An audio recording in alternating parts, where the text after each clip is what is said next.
Alors aujourd'hui, je vais vous parler des trois mondes.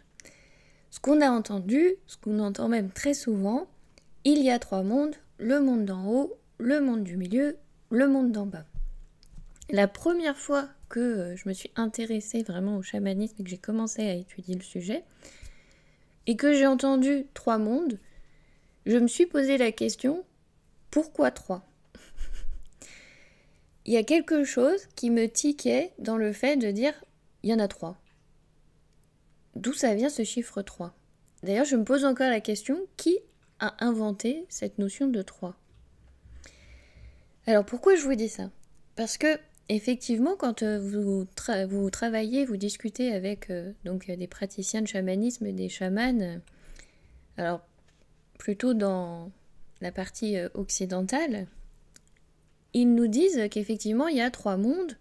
Et donc ils expliquent un petit peu le monde d'en haut, c'est le monde des esprits, le monde du milieu, c'est là où on est, le monde d'en bas, le monde des animaux. Alors, mon questionnement, c'était un peu comme ça, c'est ce qu'on va rencontrer en fait dans ces mondes-là, comment c'est décrit. Et donc mon interrogation, c'était pourquoi dans le monde d'en bas, je rencontre des esprits, dans le monde du milieu, je rencontre des esprits, dans le monde d'en haut, je rencontre aussi des animaux. Ça me paraissait étrange. Alors effectivement, ça ne se limite pas à trois mondes. Et c'est assez compréhensible parce que quand en plus vous discutez avec ces personnes-là, ils vous parlent aussi du bas astral. Alors je suis d'accord, mais s'il n'y a que trois mondes, il n'y a pas de base astrale. Vous venez de dire qu'il n'y en a que trois. Base astrale, alors c'est le monde d'en bas. Ah non, non, ça n'a rien à voir. Bah alors c'est un autre monde. Et donc voilà, je tombais toujours sur des contradictions comme ça. Et du coup, ça ne me parlait pas, ce cloisonnement à trois mondes. Donc effectivement, quand j'ai suivi mes enseignants de chamanisme, j'ai préféré leur façon de faire et de nous expliquer qu'en fait, il y a une infinité de mondes. Et c'est pas tout à fait... En fait, si vous voulez, vous devez pas envisager des mondes comme quelque chose de matériel qui existe quelque part. On va plutôt se connecter à un plan énergétique, à une fréquence énergétique. Et là, ça change complètement la donne. C'est beaucoup moins cloisonné que ce qui est dit. Vous n'allez pas, en fait, si vous voulez, dans le monde d'en bas, vous ne rentrez pas dans une capsule où il n'y a que des animaux et c'est très fermé. Déjà, de toute façon, rien que le fait d'aller dans le monde d'en bas, vous ne rencontrez pas que des animaux, vous rencontrez aussi des végétaux, vous rencontrez des minéraux et vous rencontrez même des esprits primitifs qui se présentent à vous même sous la forme d'humanoïdes, sous même d'autres formes. Et donc ça ne correspond pas vraiment à des animaux comme on l'entend. Donc c'est plutôt, si vous voulez, un esprit primitif porteur de sagesse. Donc en fait c'est plutôt une connexion à des fréquences. Et si vous voulez, à chaque fois que vous allez partir comme ça en voyage chamanique, vous faites la rencontre d'une énergie et d'une fréquence énergétique. Et donc les visions et le vocabulaire que vous pouvez avoir, tout ce que vous recevez, c'est leur façon de communiquer avec vous. Ils s'adaptent en fait à notre plan de matière pour être compréhensibles. Donc dans la vidéo juste avant, j'avais parlé des animaux. Pour les animaux, c'est la même chose. Si vous voulez, quand vous rencontrez votre animal de clan, vous ne rencontrez pas un animal. Vous faites la connexion avec une énergie, un esprit si vous voulez, qui se présente à vous pour être compréhensible sous forme d'animal, parce que dans notre matière, dans notre monde, on associe l'animal avec telle médecine, avec ce qu'il va nous apporter, avec tel critère, tel caractère, etc., pour être compréhensible. Mais vous ne faites pas la rencontre d'un animal. Vous faites en fait la connaissance d'une énergie qui se présente à vous, qui vous apporte une notion, qui vous apporte un apprentissage, tout ce que vous voulez. Et du coup, pour communiquer avec vous, ils utilisent ce que vous connaissez en fait dans cette dimension, dans ce plan, dans la matière.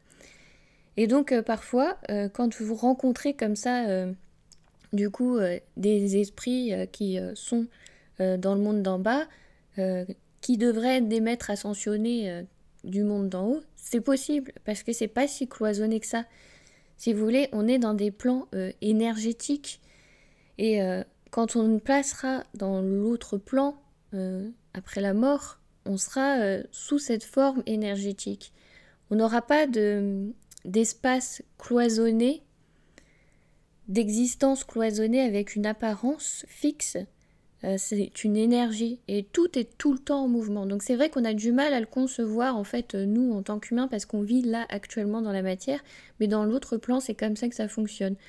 Il n'y a pas vraiment d'espace, même si en fait chaque notion a une réalité dans l'autre plan et est sous forme d'informations énergétiques tout le temps en mouvement. Parce que vous, à partir du moment où vous serez dans l'autre plan, vous aurez en fait une apparence, on va dire, différente pour communiquer avec les autres, parce que c'est votre apparence qui va permettre de faire passer le message. Donc si vous êtes en colère, si vous êtes dans l'amour, si vous êtes perturbé, si vous voulez présenter quelque chose, si vous voulez, ça bouge en permanence suivant votre pensée. Donc je ne sais pas si vous imaginez la vitesse de changement.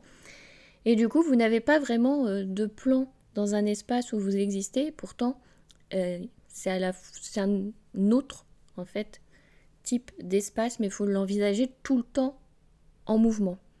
Voilà.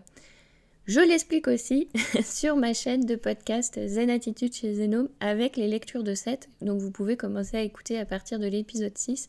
C'est ce que je développe dans ces notions de fréquences, différents plans.